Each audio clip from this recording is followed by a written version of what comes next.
हम social media के माध्यम से हम देख रहे थे कि एमआईएम को जो है एक ऑफिस के लिए एक गांव में घर दिया जा रहा है लोग, तो क्या हकीकत है ये? क्योंकि हम तो सोशल मीडिया में देखे थे। देखिए, यहाँ पे खास करके बहादुरगंज विधानसभा के अंदर जब से असदुद्दीन ओवैसी साहब यहाँ आए, उनकी पार्टी आई, तो यहाँ लोगों में एक नए जोश और नए जज्बा के तहत लोगों ने उनका साथ देने का काम किया। और पिछले विधानसभा में आपने देखा कि लोगों ने एक तरफा वोट देकर मजलिस के एमएलए को कामयाब किए। और अभी कुछ दिन पहले जब मजलिस के 4 एमएलए पार्टी छोड़कर दूसरी पार्टी में चले गए, तो लोगों में काफ़ी रोष और काफ़ी गुस्सा रहा। और आज जो आप ये देख रहे हैं, ये हमारे हसन चचा जो पटना में रहते हैं और ज़्यादातर समय उनका पटना ही में गुजरता है, किसी खास मौके पे वो यहाँ आते हैं।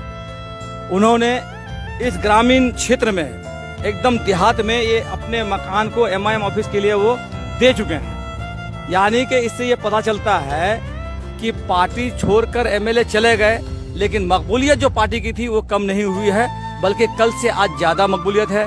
और हमारे हसन चचा की एक अपनी सोच है कि शहरों में तो कार्यालय खुल जाता है, शहरों में लोग कंसेस हैं, लेकिन पार्टी अगर ज़मीनी स्तर पे मजबूत हो तो उसके लिए क्या है कि ग्रामीण क्षेत्रों में अगर ऑफिस खुल जाए, घरों आदमी किसी भी मोहल्ले में, किसी गांव में, किसी समाज में अगर एक पार्टी ऑफिस कार्यालय होता है, तो उससे क्या होगा कि पार्टी के जो बेसिक चीज़ें हैं वो लोगों तक पहुंच पाएगा और लोग उसमें ज़्यादा से ज़्यादा जुड़ पाएंगे। और लोगों को एक पता चलेगा कि असदुद्दीन ओवैसी साहब के सीमांचल में आने का मकसद क्या है, यहाँ पार्टी किस मकसद को लेके यहाँ आई है, यहाँ के पिछड़ेपन को देखते हुए यहाँ पे किस काम को करना है, यही सब को ध्यान में रखते हुए हसन चचा ने अपने इस मकान को पार्टी कार्यालय के लिए दिया है। और मैं पूरे विधानसभा के ओर से, पूरे सीमांचल के ओर से हसन चचा का शुक्रिया अदा करता हूँ कि उन्होंने इतना बड़ा दिल दिखाया है। और मैं उम्मीद करता हूँ कि इस तरह के ऑफिस अभी कई जगह और खुलना है और इंशाल्लाह खुलेगा।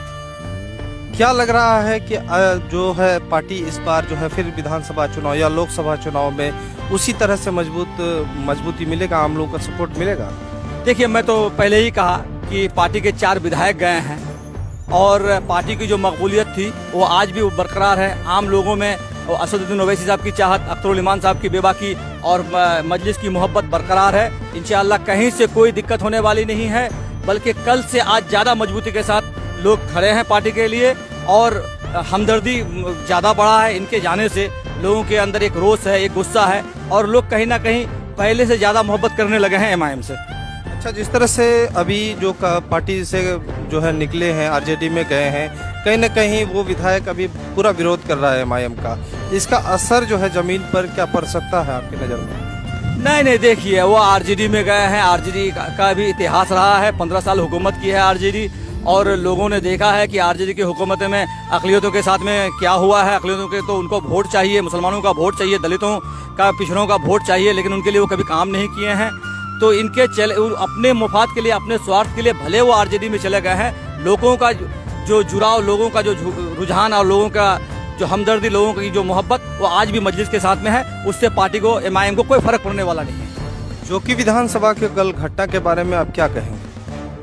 देखिए, इसमें ज़्यादा तो मैं कुछ नहीं कह सकता हूँ, बस इतना ज़रूर कहूँगा कि एक भाई दूसरे भाई के घर में जब गुंडा भेज सकते हैं, तो पार्टी की मीटिंग को डिस्टर्ब करने के लिए वो कुछ भी कर सकते हैं। लेकिन जो भी घटना है कल घटी है, ये बिल्कुल नाकाबिले बर्दाश्त है। मैं इसका पुरजोर तरीके से विरोध करता हूँ। ऐसी घटना नहीं होनी चाहिए, क्योंकि हर पार्टी को, हर नेता को, हर कार्यकर्ता को अपनी बात रखने का अधिकार है। और अगर आपको लगता है कि मजलिस वालों ने अपने कार्यकर्ता की मीटिंग बुलाई है, भाई आप नए अभी दूल्हा बने हैं आरजेडी के, तो जाके आप भी मीटिंग कीजिए। आप लोगों के बीच में जाके कहिए कि आप क्यों पार्टी बदले हैं। लेकिन इस तरह से किसी पार्टी के मीटिंग को भंग करना, ये बहुत ही दुखदायक है, ये बहुत ही निंदनीय घटना है। क्या लग रहा है जो जमीनी स्तर पर ये किस तरह का मैसेज जाएगा, क्योंकि पार्टी पर भी कई आरोप लगाया जा रहा है? अब देखिए, है क्या कि जब आदमी जगह बदलता है या जब उसके ऊपर टीका टिप्पणी होने लगती है, चूंकि अभी पूरा सोशल साइड में आप जाके देखिए, जब से ये लोग पार्टी बदले हैं, पूरे हर क्षेत्र में एक माहौल गर्म है कि ये लोग पार्टी बदल के अगर आरजेडी में गए तो ना सरकार बना पाए, ना खुद मंत्री बन पाए, तो आखिर किस लोभ, किस लालच में गए, ये सवाल है लोगों का। तो अब उस सवाल से बचने के लिए ये उल्टे आरोप लगा रहे हैं एमआईएम के ऊपर। वरना अगर आपके पास प्रूफ है तो प्रूफ दिखा दीजिए कि भाई किनको आपने पैसा दिया, कितने पैसे में आप टिकट खरीदा और कितने लोगों ने आपको वोट दिया, आपने लोगों के वोट का सौदाबाजी किया है, इसका तो आपको जवाब देना पड़ेगा। तो अपनी नाकामी, अपनी बदनामी को छिपाने के लिए आप किसी पर आरोप लगा रहे हैं, ये बेबुनियाद आरोप है। और मैं नहीं समझता हूँ कि नई पार्टी आई हो जो सीमांचल के हित की बात कर रही हो, जो मुस्लिम, दलितों, अकलियतों, पिछड़ों, गरीबों, मजदूरों की बात कर रही हो, वो पैसे के लोभ में इधर उधर कर सकती है। मैं इस बात को बिल्कुल नकारता हूँ। आखिरी सवाल, 2024 सामने में है, 2024 में लोकसभा चुनाव होना है, क्या प्लानिंग है आप लोग का, क्या तैयारी है आपको? देखिए 2019 जब हम लोग इलेक्शन यहाँ लड़े, एमआईएम के कैंडिडेट अख्तर रहमान साहब यहाँ से लड़े, तो ना उस टाइम पे हमारे पास कोई एमएलए थे, ना मेरा बहुत बड़ा जनाधार था, लेकिन उस टाइम पे लोगों ने 3 लाख से ऊपर वोट देने का काम किया है। और अल्हम्दुलिल्लाह आज तो एक बड़ी जमात है, जमात के साथ, मजलिस के साथ आज एक बहुत बड़ी जमात है। कोई ऐसा घर नहीं, कोई ऐसा मोहल्ला नहीं, कोई ऐसा शहर नहीं जहाँ मजलिस के चाहने वाले नहीं हैं, जहाँ मजलिस के नाम लेने वाले नहीं हैं। हमें पूर्ण विश्वास है अपने कार्यकर्ताओं पर, हमें विश्वास है मतदाताओं पर, हमें विश्वास है उन नौजवानों पर जो सोशल साइट पे एक्टिव रहते हैं, जो समाज में एक्टिव रहते हैं, वो बेहतर निर्णय लेंगे और 2019 से बेहतर हम लोग करके दिखाएंगे। तो हमारे साथ तौसीफ आलम थे और ख़ास तौर पर सिंघिया गांव हम आए हुए हैं। सोशल मीडिया में जानकारी मिला था कि एमआईएम का कार्यालय किसी ने दिया है और आम आदमी ने दिया है।